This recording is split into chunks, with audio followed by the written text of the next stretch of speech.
You know, there was a time when you couldn't put more than 4 gigabytes of memory in your computer.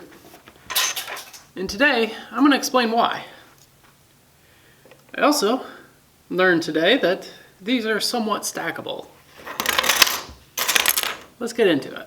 Being limited to 4 gigabytes of RAM wasn't a problem for a long while. Computers were able to get by just fine with 512 megabytes of RAM and maybe even 1 gigabyte on a good day. I remember running a game called Elder Scrolls 4 Oblivion. It had some mind-blowing graphics, had great open world concept, and the game only took up about 200 megabytes of RAM while it was running. This was great. I could play this great HD game and everything was just going fine. Even the Xbox 360 at the time only had 512 megabytes of RAM. And that was shared with the GPU. So before we start designing computers that handle more memory, such as 64 gigabytes or 128 gigabytes, let's first discuss why these limitations were here in the first place. And it all starts with our processor. Processor can look like an Intel 286. This is a 16-bit processor. This is Intel Pentium. This is a 32-bit processor. And then this is a i7. This is a 64-bit processor.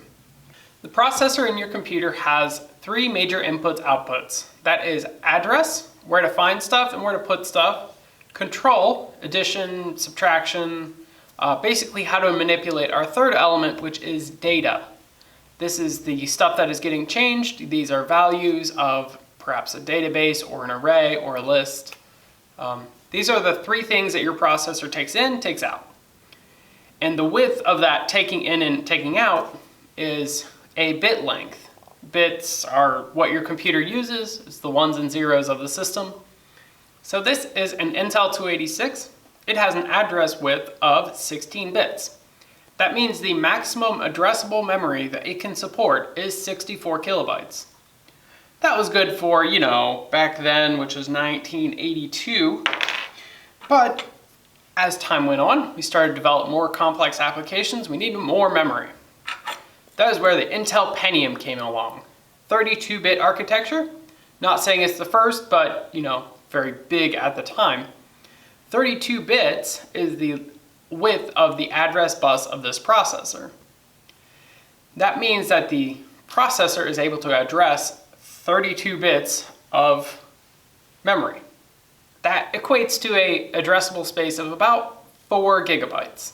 Keep that in mind, we're going to get into that later. And then, spoiler, we have the i7 is a 64-bit processor. It is able to address up to 16 exabytes of data. Now that's a lot. You know, normal DIMMs nowadays might come in 8 gigabytes. They don't come in exabytes. Certainly not at all. And one last thing about addressing is you could electrically hook up, you know, 8 gig sticks to a 32-bit processor, but the processor is only able to map out, address, call to up to that 4th gigabyte. Anything beyond that, there's no way to talk to it. There's no way for the processor to say, take me to the 12 billionth address, because it can only address up to 4 billion different spaces.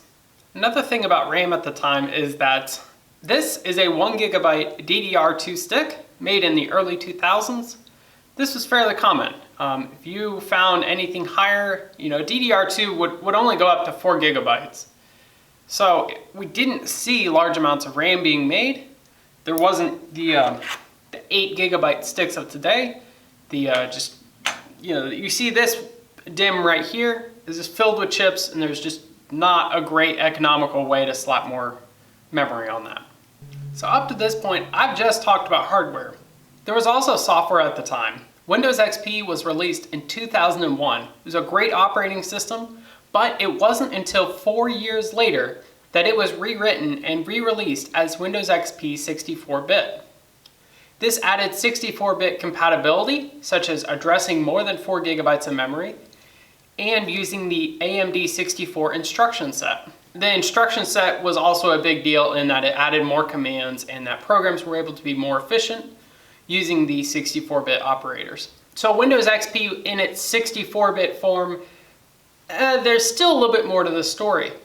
The programs that were being written for Windows XP had to take advantage of this 64-bit support. Not a lot of programmers knew how to do that. Multi-core processing was just coming out. We were just now using more complex memory spaces. And if you're writing a program that uses 6 or 8 gigabytes of memory at the time, you probably did it wrong or you were way ahead of your peers. And just as a side note, there was Itanium 64-bit for Windows 2000, but we don't talk about that because Itanium didn't go anywhere and Windows 2000 was a hunking piece of garbage. Is that too much of a personal opinion? Then, as computers go, Moore's Law happened. Moore's Law states that the density, the throughput, the speed of a computer system is going to roughly double every 18 months. We started to go towards higher resolution video, faster processors, higher density RAM chips, and just the industry as a whole was wanting more. I don't want to leave you with any one of these things demanding 64-bit or even, requiring it. It's the idea of all these different parts that came together and the industry transitioned into 64-bit. Just as we transitioned from 16-bit to 32-bit back in 1987, or whenever it happened. Let us build the picture into how 64-bit operates on every link of the chain and the abstraction layer of computers. Let's start with DDR2. This is a standard for developing memory used in computer systems. It allowed for higher capacities and higher densities than DDR.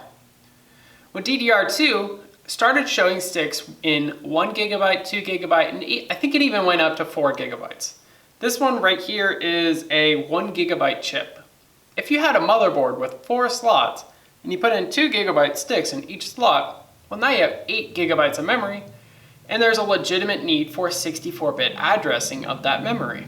The DIMMs, they're not really 64-bit compatible or not. A DIMM is a DIMM, and the addressing system is all based on the processor through a specific portion called the memory controller, which we're going to get into.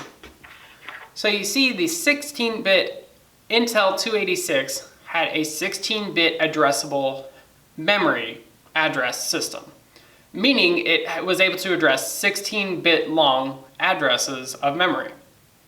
This equated to 64 kilobytes, and it wasn't a lot. Not a lot at all. With a 32-bit processor, you're able to have a memory address of 32 bits long. Now, if you convert that to an integer, that comes up to be about 4 billion different addresses. 4 billion different bits that it can call upon. That's a lot, but in actuality, it's just 4 gigabytes. And nowadays, we're like, whatever. But back then, that was like, whoa, we're never gonna use that.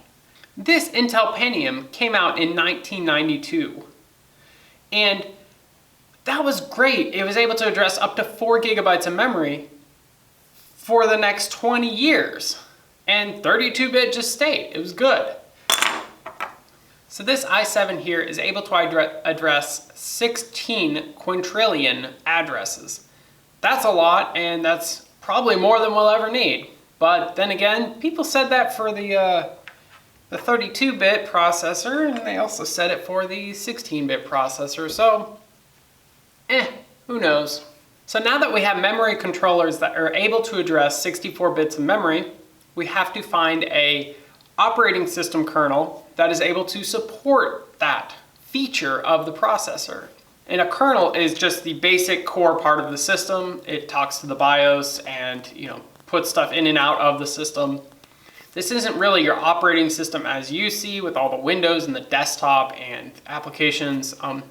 This is a very core part of your operating system. So we need to have a 64-bit version of this. And this has to be made 64-bit before we actually build our operating system, as the user would see it. And then once we have the 64-bit operating system, we have to install these 64-bit libraries for any APIs that we're going to use, Application Programming Interface. So if I install something like Adobe Premiere, it's going to want a 64-bit library of C or C++ or whatever Adobe uses. So I got to furnish it with a 64-bit API, and then that specific version of Adobe Premiere I install has to be 64 bits as well. Now that is a lot of parts in the chain that have to be changed if we're ever going to implement 64-bit fully. But here we are, about 20 years after this transition really started to get going, and most applications are 64-bit, and they work really good. And there's not a whole lot of compatibility issues that we've seen before. Now, a special note here is that we also have to have drivers that are 64-bit. So if I have my printer down there and my printer wants to talk to my computer, well, my computer's 64-bit now. And we have to have a 64-bit program for our operating system to talk to, and then that driver, that interface to talk to the printer is going to send the printer its regular communications. So every part where technologies intersect, such as the BIOS, the operating system, the programs, they have to be 64-bit to really fully get this technology. So now that everything in the chain can go beyond this 4 GB limit, we can start developing more complex programs such as AI simulations, Blender simulations, and 3D modeling. We can do larger complex videos like 4K and 8K, and we can even do AutoCAD, such as designing and drawing the designs of stuff that we're going to build in life, such as skyscrapers, buildings, more complex projects, instead of having to split it down and only do simple parts like a leg here, a leg there, a leg there. Now these programs can go beyond their 4 GB limit because they're talking to an API that's 64 bits. The API is built on the operating system that is 64 bits. Operating system is built on the kernel that is now 64 bits. The kernel is running on hardware that is 64 bits. And when I say hardware, I mean the memory controller. And it's fit with a system with more dense memory. So nowadays we have DDR3, DDR4, and it's really hard to find a 1 GB stick nowadays. Nowadays we'll have, right here I have a DDR3 stick and it's 8 GB. It fits on this very nicely, and these chips are all very highly packed. And I think it comes up to they're 1 GB each, or maybe 512 megabytes. Just very dense, and it's really cool to see how technology has changed.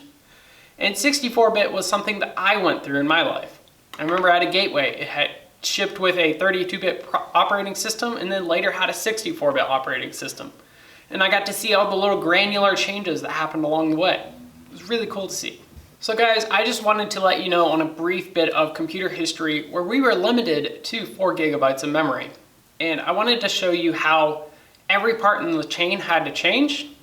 And nowadays, I want you to get a better appreciation of what 64-bit is. So if you like this video, give it a like, and thank you guys for watching so much, and I appreciate all of you guys just following along the way, leaving some good comments, and have a good day. Bye.